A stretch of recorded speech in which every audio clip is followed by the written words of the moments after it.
धन्यवाद संजय जी, आपने तो इतना बड़ा सारा परिचय दे दिया तो आपने मुझको और छोटा महसूस कर रही हूँ। सभी श्रोतागणों को मेरा नमस्कार और आप सबको सांस्कृतिक महोत्सव का बहुत बहुत बधाई।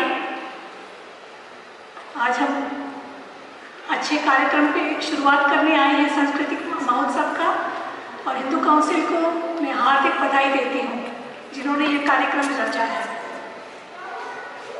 हम सब रसों से गुजर चुके हैं, अब जो रस मेरे हिस्से आया है करुण रस, शायद थोड़ा आप लोगों को ज़्यादा सीरियस लगे। अच्छा लगे तो ताली अवश्य बजाइएगा, ना अच्छा लगे तो आंसू बहा दीजिएगा।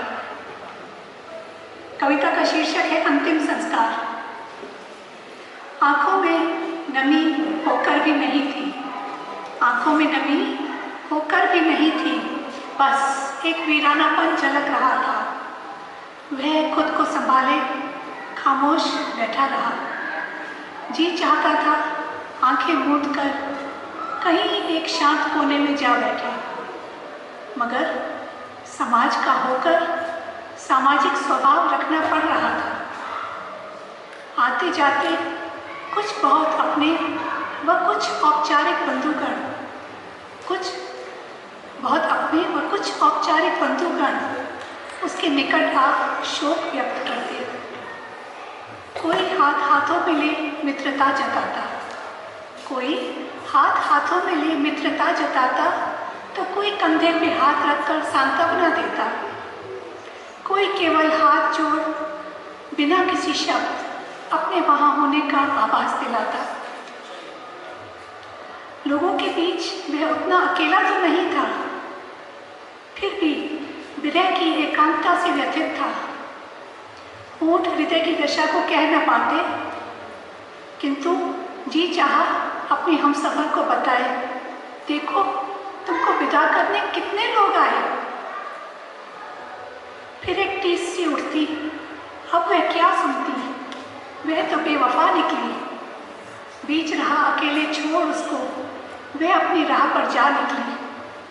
मन में दर्द के साथ एक सुख भी मिला, जी हाँ, मन में दर्द के साथ एक सुख भी मिला जब उसे बड़े सम्मान संग शैया पे ला रखा।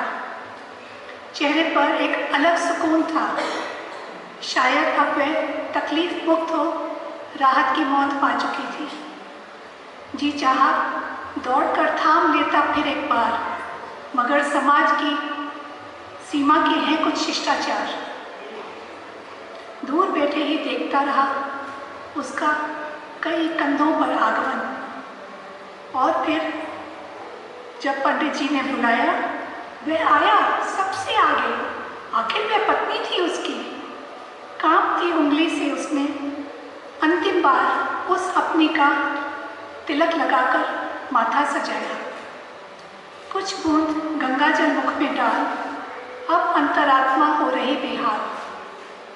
सोचा काश वह उसका उपवास खोलता, जल पिला अपने हाथों से उसके धर्म का मान रखता, मगर वह जो चिर निद्रा सो रही, मौत में भी कितनी आकर्षित लग रही। कितना सुंदर लगता है ना उस पर वह श्रृंगार। जिन हाथों से कभी पहनाई थी वरमाला, उन्हीं हाथों से अपनी पत्नी को विदाई वाली पहनाई माला। हाथ साथ छोड़ रहे थे, हाथ साथ छोड़ रहे थे, पुत्र का सहारा लेना पड़ा। जीवन संगिनी जिसने जीवन का साथ निभाया था, अब वह उसकी देह को पंच तत्वों के समर्पित कराया। शांत चेहरा तो सबने देखा, शांत चेहरा तो सबने देखा, मगर अंदर ही अंदर एक कोलाहल छाया। अब जाना कि उसे तो अकेले रहना आता ही ना था। घर की हर दीवार, हर कक्ष, हर कुर्सी पर उसे दिखता अपनी उस पत्नी का साया। जो चल बसी उसे कर खुद से पराया, जो चल बसी उसे कर खुद से पराया। धन्यवाद।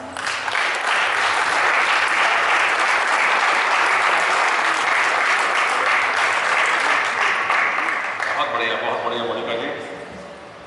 आप आपने जो बताई ये जीवन की सच्चाई है।